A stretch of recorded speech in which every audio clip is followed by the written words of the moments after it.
Hello, my Built for 1000 Nation. How's everyone doing today? Hopefully, everyone's having a great day. If not, I hope it gets better from here. We are back with another MrBallen video. This one is titled Words.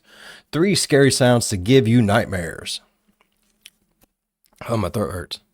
All right, I'm ready to get into today's story. I want to know what these scary sounds are, and I want to know if they give me nightmares, because I'm ready for bed, because I'm tired, because it's late, so late. Oh, my Lord. Like I said, once I know everything's settled down and all that good stuff, I will make a video about what has been going on this little bit, and probably for the next like 4 to 6 weeks. It's going to be, it's going to be crazy. But I'm excited. Got a smile on my face even though I'm tired as shit, man. I'm telling you. I'm so tired. All right, let's go ahead and get into this story. Go ahead, turn them lights down low, put on something comfy, cut up with something special. Let's get creeped the fuck out. One of today's audio clips is used by the United States Navy to simulate torture for Navy SEAL trainees. But before I get into today's stories, if you're a fan of the strange, dark, and mysterious delivered in story format, then you've come to the right channel, because that's all we do, and we upload 3, 4, even 5 times every week. So if that's of interest to you, please steal the Like Button's library card, and then take out several hardcover coffee table books, but then never return them. Also, please subscribe to this channel and turn on all notifications so you don't miss any of our weekly uploads. All right, let's get into today's stories. You know, the military uses this shit for torture, and you're going to make us listen to it, MrBallen? Why are you torturing us? Viewer discretion is advised. Oh, God. Boots? Put some Amongst boots. all the special operations units in the entire world, there are a handful of units that are better than everybody else. And one of them is the United States Navy SEALs. Now, I'm a little bit biased because I was a Navy SEAL from 2012 to 2017, but just objectively speaking, the amount of money that the United States Navy invests into creating one Navy SEAL is approximately $1 million. Now think about that from a military standpoint. The military is like the ultimate bureaucracy, where it's all about kind of mass-producing solutions. $1 million? But with the Navy SEAL teams, it's kind of like the opposite, where this big bureaucracy is spending all this money and time to identify individuals that on their own merits are going to be the solution. And in order to be identified as one of those individuals, you need to go through arguably one of the most difficult military selection programs in the entire world. And if you make it to the very end of the 1.5 to 2 year long process of becoming a Navy SEAL, one of the last things you have to do before you can actually put a trident on your chest and be a Navy SEAL is go through a course called SEAR School. SEAR stands for Survival, Evasion, Resistance, and Escape. They're going to teach you how to handle being captured by the enemy, and more specifically, being tortured by the enemy. Much of SEAR School is done in the classroom, but the famous part of SEAR School is done in the field. Now, before I get into anything to do with the field exercise, just know that I can't really talk in detail about it because a lot of it is actually sensitive information. So I'm going to be speaking in generalities about the course, but you'll get the gist and you will appreciate the audio recording. After you finish the classroom portion of SEAR School, you move on to the kind of final training exercise or field exercise. And that's where they simulate you being behind enemy lines and getting captured, and you need to basically show your instructors that you don't just crumble, that you actually can handle the stress and the pressure and the mistreatment. There are segments of the field training exercise where you are put into very stressful positions, you're sensory deprived, and you have to listen to a particular audio recording. It is the Boots poem by Rudyard Kipling, and anybody that's been through Navy SEAL School knows exactly what that poem sounds like, because you listen to it over and over and over and over and over. It is maddening. I mean, maddening. I put it on for this video and listened to it. I had to turn it off. It's seriously awful. And so just imagine listening to this for like, I don't want to give any times away, but it's an extremely long amount of time. that you're just listening to this in this tight little space and you're all cramped up. It's awful. It really is. So here you go. Have a listen to the official torture song of the Navy SEAL teams. We're slogging over Africa. So stand by day because the company, but night brings long strings of 40,000 million boots,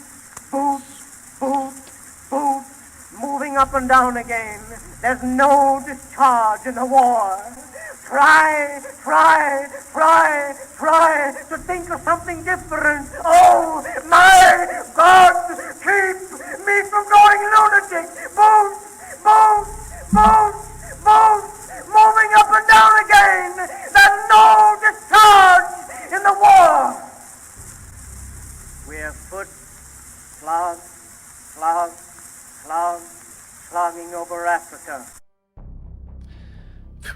Yep, that's awful. Man, that gave me... In 2013, a Reddit user was having a hard time getting to sleep, and then they would wake up in the middle of the night, and their sleep was just generally broken, and so they decided they would look into downloading a sleep app. She wound up settling on a particular app called Sleep as Android, because not only would it give her a whole bunch of information about her night's sleep, but it also had a constant recording going over the course of the night, and anytime it picked up an anomaly in sound, like snoring or talking in your sleep, it would record it and then clip it and provide it to you the next morning and show you these highlights of your sleeping from the night before. So she downloads the app, and starting on October 1st, 2013, she begins dutifully turning this thing on before she goes to bed. And then the next day she would get up, she'd review her sleep, she'd read all the graphs, she'd get all the reports. But the thing she wound up being the most interested in was this little timeline of all these instances where she would snore or make a funny sound. And it was just interesting because you don't get to listen to yourself sleep because, well, you're sleeping. But starting in November, so a month after downloading it, she started noticing that the app was picking up this strange clicking sound. It didn't have a consistent cadence to it. It almost sounded like someone had dropped something on the ground, but it was really difficult to discern it as something specific in the room. And so she assumed it had to be like the string on the fan, because some nights her fan was on, some nights it was off. And when it was swinging, maybe it was rattling the fan and the chain was bumping into the side of the frame. Maybe. Or it was just something else in the room. It didn't strike her as a very meaningful sound, but she was at least starting to be aware of this sound. Over the next couple of weeks, she heard the sound a couple more times, not while she was sleeping, just the next morning when she would see it on her app. And she actually started trying to recreate the sound by turning on the fan and actually shaking the fan to try to get the string to bounce up against the side in hopes that that would be the sound. But despite listening really intently for the sound, she just could not duplicate it and just didn't know where it was coming from. But again, she's not concerned, she's just a little bit perplexed. Then on December 30th, 2013, so this is about 3 months after downloading it, she's had about a month and a half of hearing these clicking sounds. She wakes up and she sees on her app's timeline, there's a whole bunch of audio recordings, but there's one particularly loud recording that took place at 2:04 a.m. earlier that morning. She loads it up and she starts hearing those clicking sounds that she had grown accustomed to hearing, but then she hears herself sit up in the bed and say, "What are you doing?" And then there's a pause, and then a male voice says back to her, "Nothing." And then you hear some more clicking, and you hear that same voice say, "That's them." And so right after hearing this recording, the Reddit user is like, "Oh my God, was someone in my house?" Yeah. And she runs around the house, makes sure nobody else is there. All the doors are locked. All the windows are locked. Satan don't use doors, bruh. That anybody was in Comes the down house. the chimney like Santa Claus. At least nothing she can tell. The Reddit user's friend suggested, why don't you post it to Reddit and see if anybody can give you some insight into what this was. Out of the thousands of comments on there that were all over the map for what this could be, there was a speech expert that actually got in touch with the Reddit user and went through the audio with her and then had her send recordings to him as well as her son to try to see if it would be possible for her to make the voice. And the speech expert determined that it would be impossible for her or her son to have made the voice in the room, meaning someone else was in the room with her in the middle of the night. After this particular night, she never picked up another voice in her room with her, but she did continue to hear that clicking sound that she began to associate with whoever this person was that was in the room with her. And so she and her son ultimately moved. Here is the audio recording.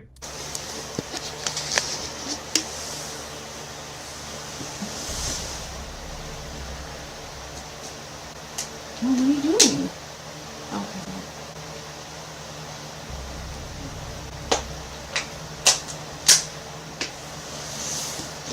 Yeah. What the fuck? Oh man, that gave me chills too, bro. What the In the fuck? late I 1940s don't like and that shit. 1950s, Reverend Jim Jones was known for his charitable work and his efforts towards desegregating Indiana. This earned him a devoted, loyal following, in particular from the African American community. In 1956, he purchased a church in Indiana and he named it the People's Temple, and all of his loyal followers went there and joined his congregation. During his fiery sermons, Jones emphasized helping the poor and lifting up the downtrodden, but despite his best efforts, raising money was proving to be a big challenge for him. Jones knew he was an amazing performer and he was really good on stage, and so instead of trying to do all the old school church fundraising techniques, he decided to do something a little more new school that played to his strengths, which was performance. And so what he started doing is advertising that he could perform miracles, live miracles on stage. And specifically what he said he could do is he could pull cancer out of people. And he had this magic trick where he would go up to somebody that had cancer and he would appear to be pulling on them, and then he would pull out what looked like meat from this person. And it was meat. It was chicken meat. And he made it seem like he had removed the cancer, and people loved it, and his congregation swelled immediately. I don't think that's how cancer works. Pouring in, and it was around this time that Jones began to realize the power of his own influence. He could make his followers believe anything he wanted. This power trip, though, over time would cause Jones to lose his grip on reality. And so when he began espousing fairly radical views, he didn't have anybody that was going to stand up and say, I don't know if you're right about that. Instead, he had a mass of people that basically blindly agreed with him. But when his social goals became so radical that they attracted Marxist leaders and violent leftist groups to the People's Temple, it was the one time that his followers said, okay, enough is enough. And there was a mass defection out of the People's Temple. And some of these defectors, when they left and had a chance to kind of look at the People's Temple for what it was, they realized it was more like a cult. Really? And that they had been brainwashed. Looks kind of culty. That Jim Jones was a lunatic, and anybody who followed him could potentially be in danger. And so they went to the media and told them about this. Is that an actual thing? Like, because it does kindly sound on the familiar side. Jim Jones. Jim Jones. Media converges on the People's Temple, and all of a sudden it's this huge scandal. What was the one? It was like Brother 14 or Brother 19 or Brother something. That's a crazy story too, bro. I don't remember exactly. I don't know. My phone's somewhere. That Jim Jones is the leader of a cult. And as stories started to break about Jim Jones being this awful person who was stealing from his members and abusing them and brainwashing them, he up and leaves I don't like for how he's South around all those America kids with either, bro. hundreds of his most loyal followers, and they resettle in an area called Guyana that would eventually be called Jonestown. Life on the Jonestown compound was very grim. Not only did they have 10-hour workdays every day of the week, but food and water were extremely limited because they were so cut off from modern society that the only way they could get any sort of resources was through haggling over a shortwave radio that usually didn't even work. So they're totally cut off. They have very few supplies. And then at the end of their 10-hour workday, it was mandatory for all members to come into this main area underneath this big scaffolding where Jim Jones would get up on stage and he would rant and rave about various government conspiracies that were going to befall them. He would excoriate defectors and talk about how they needed to round them up and make examples of them. And if you stepped out of line, even just a little bit, you could find yourself locked inside of a coffin or trapped at the bottom of a well as a form of punishment. Jones was already spiraling out of control, in a well or but some health issues led him to take a daily, near-lethal dose of amphetamines and sedatives that made him a total lunatic. Suddenly, his nighttime speeches just weren't enough, and he began pumping these crazy speeches 24/7 over loudspeakers all over the camp. One defector said the speeches were centered on this idea that back in the United States, the government was systematically rounding up African Americans and sending them to concentration camps. And it was only a matter of time before they came here and took any of the African Americans here into captivity. And since the majority of the People's Temple were of African American descent, this was terrifying. U.S. Congressman Leo Ryan had been keeping close tabs on the people. I mean, I don't know what America does behind closed doors. You know what I mean? But I don't remember them ever saying that they was doing that.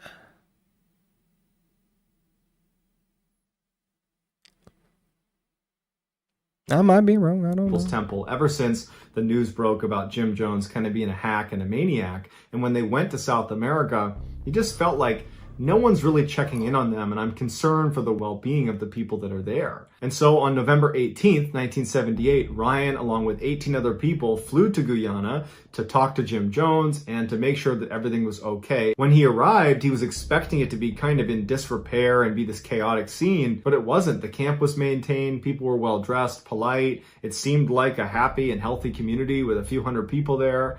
And he actually went to Jim Jones and says, you know, it looks like you got a good thing going here. But Jones, in his totally delusional state, believed Ryan was being sent by the U.S. government to round up the members and to ship them into concentration camps. And so as soon as the congressman left the camp and was headed back to the airport, Jones sent a security team after them, and they shot and killed Leo Ryan along with 4 others. While that massacre is going on, Jones goes over to the middle of the camp where he normally gives his nighttime speeches, and he calls all 900 plus members to the middle of camp to listen to him. He turns on a recording device, he picks up his microphone, and he delivers a speech that would come to be known as the death tape. His famous first line of this speech is, "I've tried my best to give you a good life."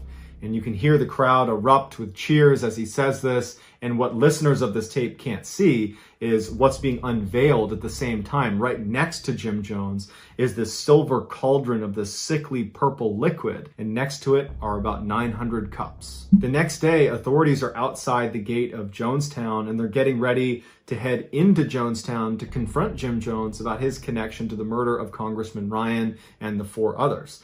And they're loading their guns. They're getting ready for what's bound to be massive resistance from this crazy cult leader and his followers. And as they're making their way down the road and the camp comes into view, they notice that it's eerily quiet and they don't see anybody moving around. And as they're walking through some of the high grass, someone trips and falls, and they think they've stepped on a log. But when they stand up and look down, they notice that it's a dead person, and they scream out.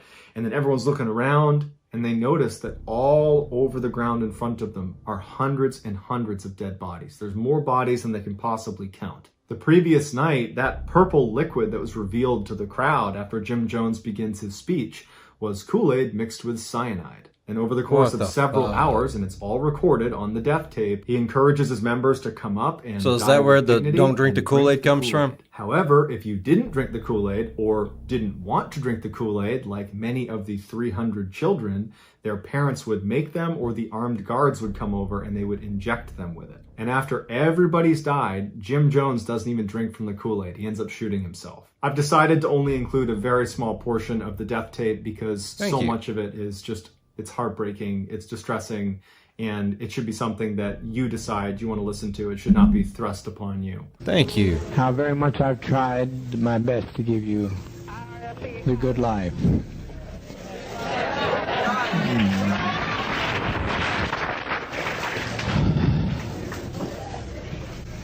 It was said by the greatest of prophets from time immemorial, no man takes my life from me, I lay my life down. If we can't live in peace, then let's die in peace.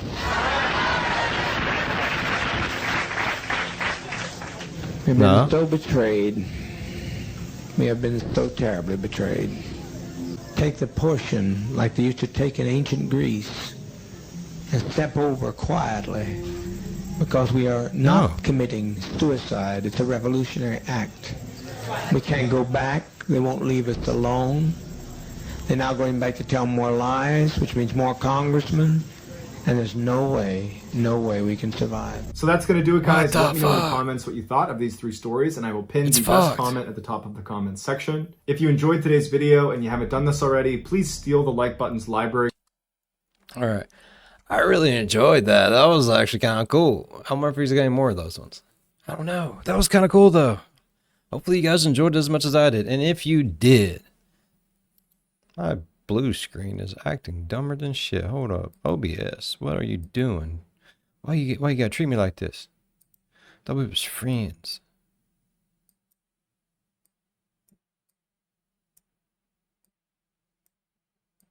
Nah, quit your shit. Motherfucker. All right. Like I was saying, either way, all right, we're almost done. That was really good. I really enjoyed that. Hopefully he's got some other ones like that other than just that one, because that was really cool. I like the sound ones. If you all enjoyed it as much as I did, please go down there and leave a thumbs up. It really does help the channel grow. While you're down there, if you want, going over and slap that subscribe button, become part of the B5 Nation. We do some crazy stuff here. And if you want to know when that crazy stuff happens, ding that bell and turn on all notifications. As always, be good to one another. I'll see you in the next one. Bye-bye. Damn, MrBallen. I've never been so scared of sounds before a day in my life.